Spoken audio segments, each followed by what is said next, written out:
In this video, I will show you how to check if someone is spying on you. So in mobile phone cases, if somebody is spying on you, you have to just go to your settings of your phone and you have to check the permissions, right?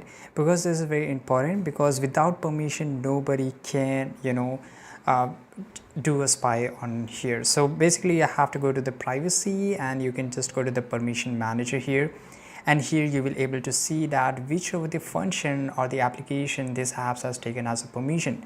So the main reason for this spying, that is the camera and microphone. Now if I just go to the microphone here, it will show me all the apps who have taken the microphone permission. For example, if I just camera is important, Chrome, I don't know why Chrome is taking my microphone access, so I can just go and click on it and click on don't allow. Same way, if you find any suspicious app on your phone, you can just remove it, right? For example, that ChatGPT. Why ChatGPT need my voice or microphone access? So I can just go and click on it and I can select don't allow. Same way, you have to just go and check all this permission here, and if you find any suspicious apps, you can just remove it.